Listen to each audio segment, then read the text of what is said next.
Mesdames, Messieurs, bonjour, bonsoir et bienvenue à l'écho de cette autre édition de la revue de presse. Nous sommes le lundi 15 juin 2020 au Cameroun. À la une du journal Mutation, Joseph Oona, le remplaçant de luxe, habitué des missions compliquées et critiqué pour sa présumée phobie d'une ethnie, l'enseignant d'université fait son entrée au Conseil constitutionnel au crépuscule du long bail du chef de l'État avec l'étiquette de joker du pouvoir. À la une des Singans, Joseph Oona dans l'arène. L'indépendant titre ce jour, dévolution du pouvoir, retour à un successeur constitutionnel. L'Assemblée nationale et le Sénat réunis en congrès pour accorder toute son onction à Joseph Oona, désigné membre du Conseil constitutionnel. Au-delà de la solennité qui en découle, cet événement préfigure bien de manœuvres au sommet de l'État. Une session ordinaire aux enjeux extraordinaires.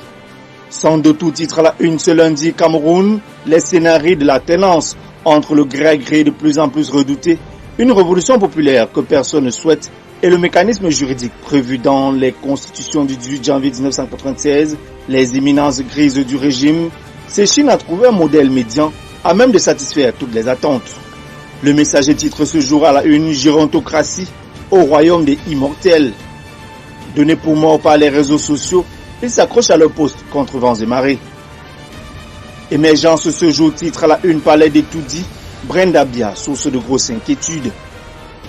À la une de 102 tours le soir, le quotidien, riposte contre la Covid-19, Paul Bia au secours des personnels de santé. 100 000 masques de protection, 700 combinaisons de protection, 700 paires de gants de soins, 700 lunettes de protection, 700 calottes, 20 appareils d'assistance respiratoire, une ambulance remise par le MINAT au MINSANTI au nom du chef de l'État. Intégration dans la même veine titre ce jour Covid-19 au Cameroun, les éléphants blancs du gouvernement. Les hôpitaux de campagne livrés depuis un mois sont non fonctionnels. Alors que la contamination communautaire monte en puissance, les batailles de procédure et l'appui du gain entre les administrations plombent la mise en service de ces infrastructures. À la une du journal Les Singans Criminalité, l'hôtel de ville de Monatélé incendié. À 3 jours de la réception des travaux, un pan de l'immeuble nouvellement construit a été rasé par les flammes dans la journée d'hier.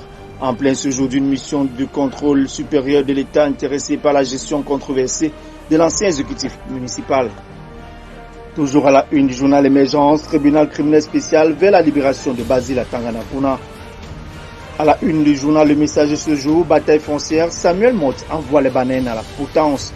Prenant fait et cause pour le gouvernement qui veut s'accaparer des terres à Yingui au mépris de la loi, le député du CAM surfe sur le terrain de la récupération politique. À la une de mutation, expropriation, les bananes ne lâchent rien de leur terre. Toujours en nécrologie à la une de mutation, Claude Ndam et Maman Guéa quittent la scène. Dans la même veine, le Messager titre à la une, Guéa la route et Claude Ndam pour l'éternité. Défi actuel en éducation primaire secondaire, 6,5 milliards de subventions pour l'enseignement privé.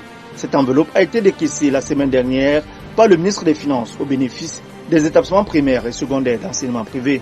En économie, Eco-Matin titre ce jour, secteur bancaire, la dette de la Sonara, moins inquiétante pour les banques, la baisse des cours du pétrole et le maintien des prix à la pompe, la caution de l'État et l'assouplissement des normes prudentielles par la BEAC concourent à diminuer le risque que la dette de la Sonara représente pour le secteur bancaire.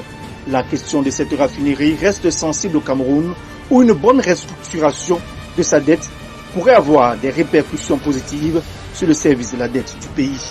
Toujours à la une d'Eco-Matin, riposte à la Covid-19, les coupures budgétaires dépassent les besoins de la réponse gouvernementale.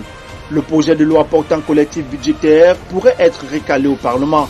Alors que le gouvernement annonçait les besoins budgétaires de près de 400 milliards de francs CFA à cause de la pandémie du coronavirus, l'ordonnance présidentielle a opéré des coupures beaucoup plus importantes dans le budget initial, soit 542 milliards de francs CFA. Ce gros écart risque d'être à l'origine d'une nouvelle tension entre le Cameroun et le FMI. Toujours en économie, l'économie report titre à la une Emmanuel Etei, ce que je pense du JICAM et son président.